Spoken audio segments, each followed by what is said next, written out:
தியாகராஜர் ஒரு முறை திருவையாற்றிலிருந்து வந்து திருப்பதிக்கு செல்லும் பொழுது இந்த கோவூரில் தங்குகிறார்.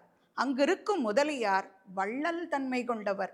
உங்களுடைய ராமநவமிக்கு அன்னதானத்திற்கு 100 பொற்காசுகளை தருகிறேன் என்று சொல்ல தியாகையர் அதை வாங்கவில்லை.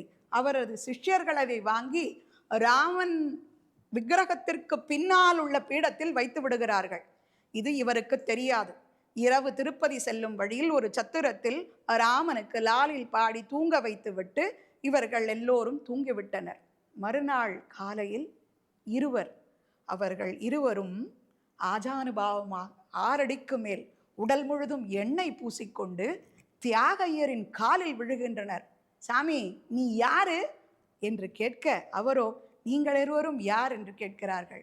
அப்பொழுது அவர்கள் சொல்கிறார்கள், உன்னுடைய ராம விக்கிரகத்தின் பின்னால் 100 பொற்காசுகளுக்கு மேல் இருக்கும் என்று கணக்கு செய்து அதை கவர்ந்து செல்ல இரவு முழுவதும் சுத்தி சுத்தி சுத்தி வந்தோம்.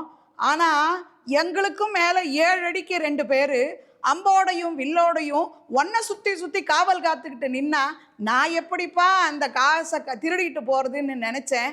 ஆனா அந்த 2 பேரையும் பார்த்ததுக்கு அப்புறமா எனக்கு திருடணுங்கிற அந்த ஞாபகமும் போய் அவங்க 2 பேரையும் பார்த்துக்கிட்டே இருந்தா போதும்னு தோணுச்சு.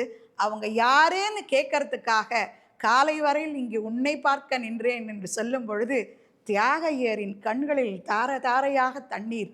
என்னை காக்க நீ நின்றாயாராமா என்று மகிழ்வோடு நெகிழ்வோடு பாடல் பாடுகிறார்.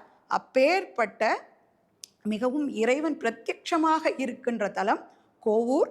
புதனுக்கான ஸ்தலம்.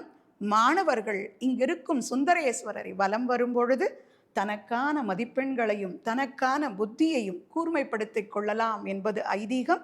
அது நிஜமாகவும் தொடர்ந்து கொண்டே இருக்கிறது.